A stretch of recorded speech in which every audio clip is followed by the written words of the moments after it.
Welcome to Bear Tech Presents. This is Mr. Rocha, and this is lesson number 7 of the Ethnic Eats project.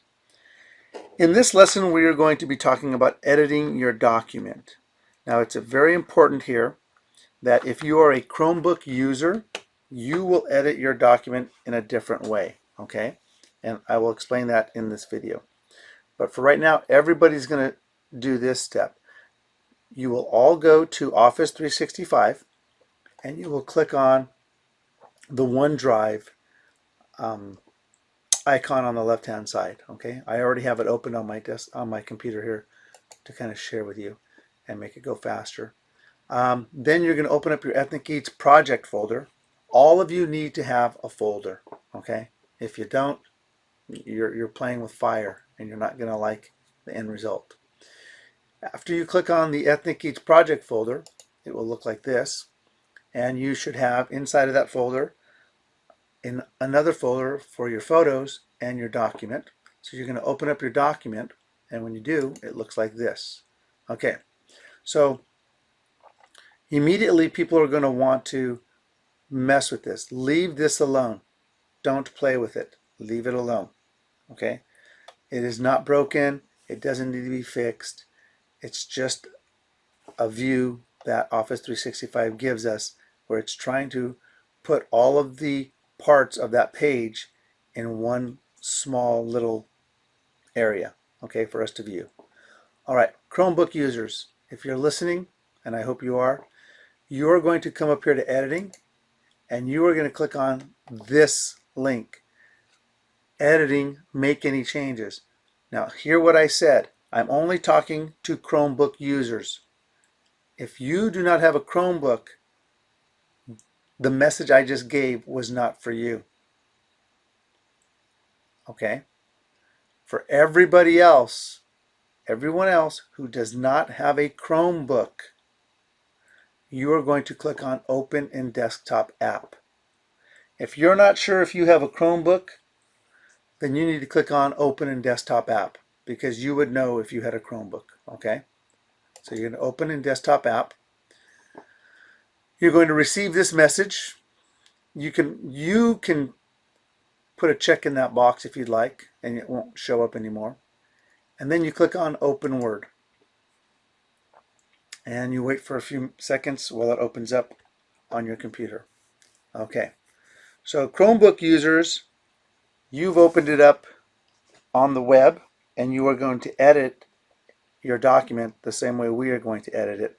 We are editing it here on the desktop app because we get more features when we're using the desktop app, but that's okay. You can still edit your document correctly.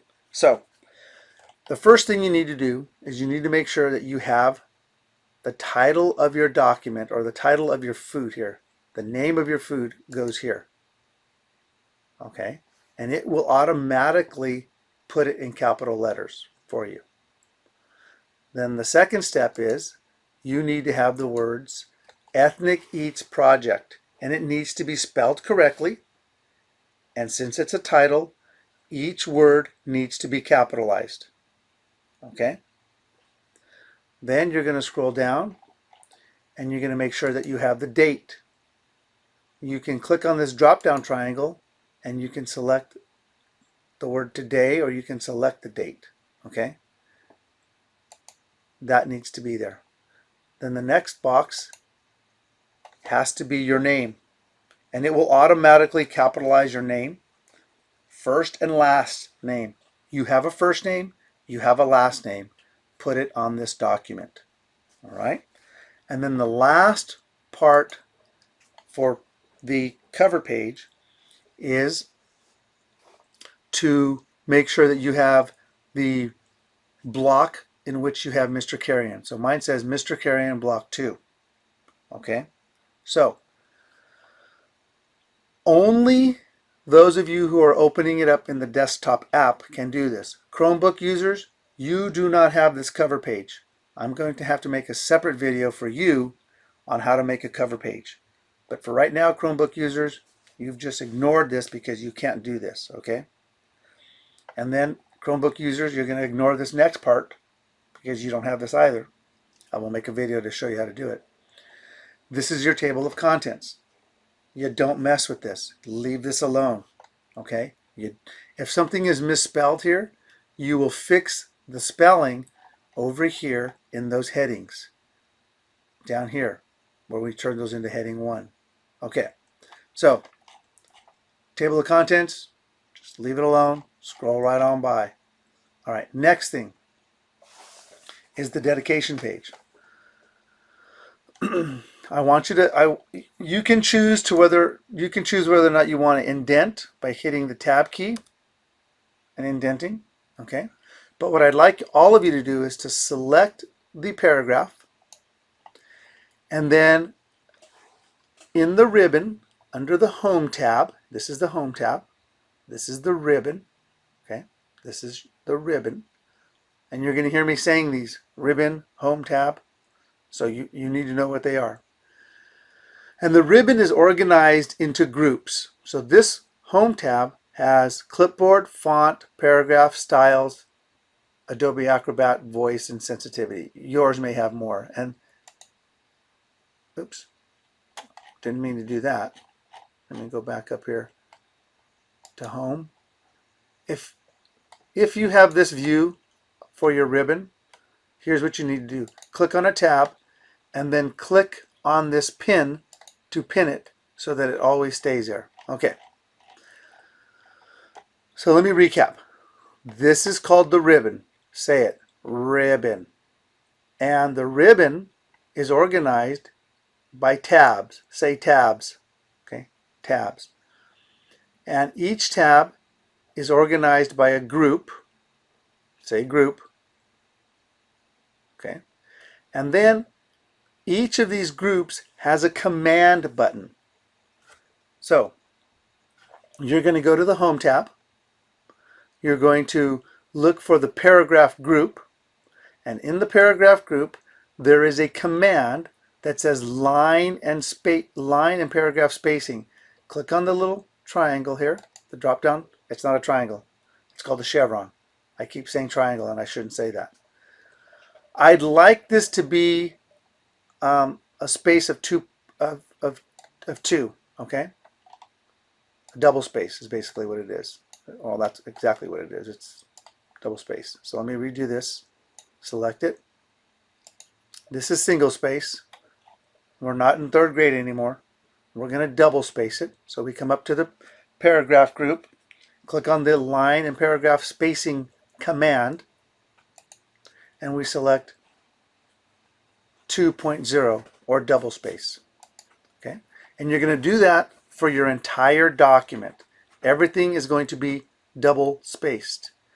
Again, if you want to indent, you can. I'm not sure how Mr. Carrion wants it, if he wants it indented or not. Personally, I like the block style, but if I remember correctly, he wants it to be indented. Okay, so then you select it all, and you make sure that you have it set to double space. Double space, perfect.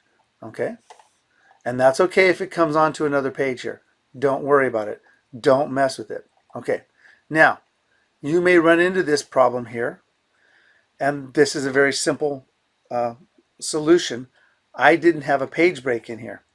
I thought I did, but apparently I don't. So let me look to see what it is. Yep, there is no page break. So what I've done is I've gone into the paragraph group, and there's a show hide icon. Okay, and what I'm going to do is I'm going to backspace, and you're going to see that it's going to come up. Okay, I'm going to hit the enter or the return key one time, and it automatically wants to tab it, which I don't want. And now I'm going to go up to insert, page break. Boom, Bob's my uncle. Now it moves it down, right? There's my page break. It moves it down here. I'm going to click in front of the word Mexican sweet rice, and I'm going to backspace to bring it up there. All right. Whoa. So now I'm going to select all of this and double space. Don't select the page break. Go back to the Home tab, paragraph group, line and paragraph spacing, double. Okay. And I'm going to do the same thing here. I don't need a page break for the last page, which is the directions, because it doesn't matter what happens below it. I don't need a page break. So I need a page break for everything else, but I don't need one for the last page. Okay. So now that you've done the spacing, you're going to come through and you're going to look at your report and you're going to see. Now, before I go on, this is a personal preference. Okay, you can decide. Let me take off the show hide. You can decide whether or not you want your headings to be right next to your sentences or if you want a space between them. Okay, personally, I like the space. I like that space. It just, for me, it flows better. But again, it's a personal choice for you. It's your document, and in this case, it's your choice. Okay, so that's how I'm going to set mine up. You can set yours up however you want, but it does need to be double spaced. All right. So now I'm going to begin looking at my document, and I'm looking for errors in the spell check. I can see right away that I have some errors here where they're underlined in red. That's a spelling error if it's underlined in red. If you get the double blue line, that's telling you that there's an extra space in there. If you click on it, right, it'll tell you remove extra space between words. All right. Now this is a slow way of doing the editing. Okay, where you go paragraph by paragraph and it looks for everything. A much faster way for you would be to go to the spell check. Now, where is the spell check? I don't know. So let's go to Review, and under the Review tab, you're going to see the editor or the spell check, okay? And it's under the proofing. Let me show you. It's here in the proofing group, and it's called, and on my version, it's called Check Document. For some of yours, it might be called Spell Check, but Check Document, click it, and what it's going to do is it's looking for spelling errors and grammar errors, okay? So it's telling me that I have 6. There's a total of 6. So I'm going to click on spelling. Let me show you what I did, because I may have done that too fast for you.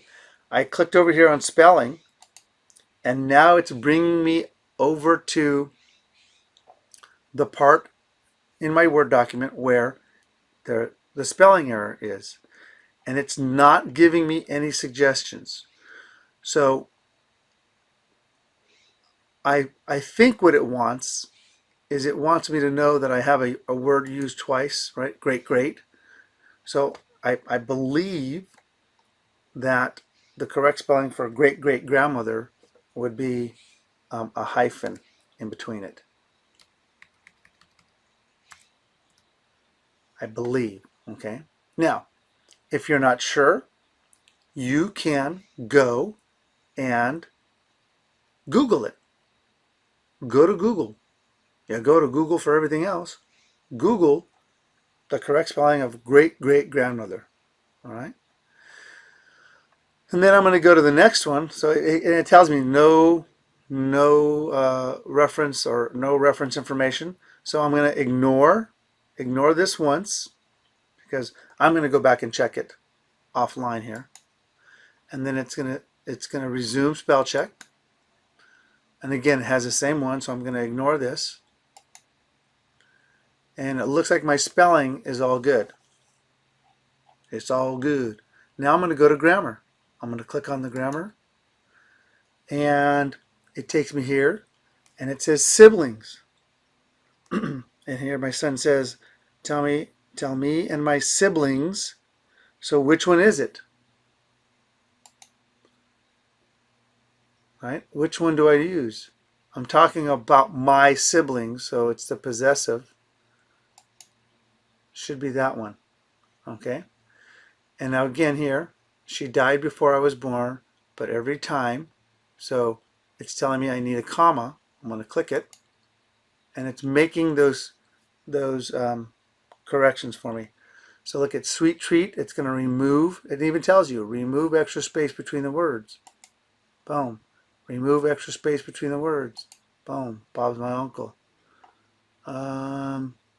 Capitalize personal familiar titles. Okay. Okay, so you're going to do this for your entire document, and it will take you step by step. Okay. Refinements, conciseness. What does this mean? Consider using concise language. Oh, okay. So it's saying this recipe was originally used by my great-great-grandmother Ruth, and my son wrote as a way to use leftover rice, and so it wants to make his writing more concise, right? Meaning it wants to make his word usage more. It's going to sound like I'm trying to make a joke, but more precise. In other words, not so wordy, right? So I can change that. All right, and there we go. And now it says spelling and grammar check is complete, and you click OK. Now that is editing your document. It's going to look a little bit different for all of you because some of you, you're going to have a lot of red.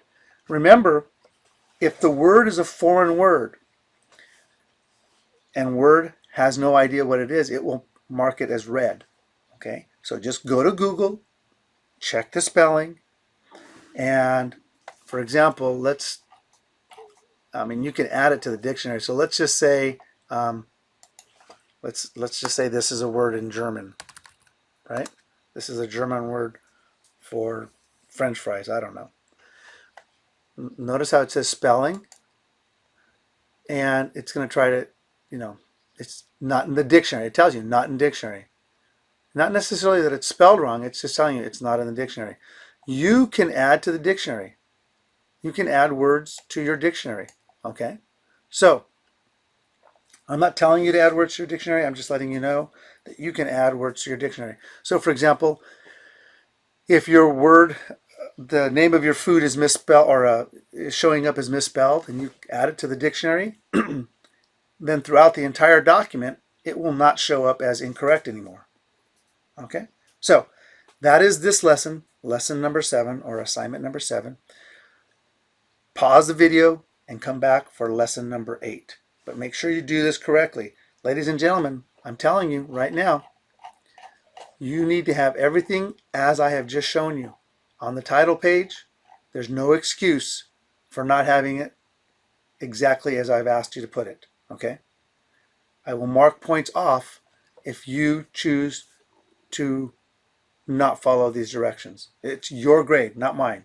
Like I said in the last video, I passed the 5th grade. It took me 6 tries, but I did it. So, kudos to Mr. Rocha for not giving up.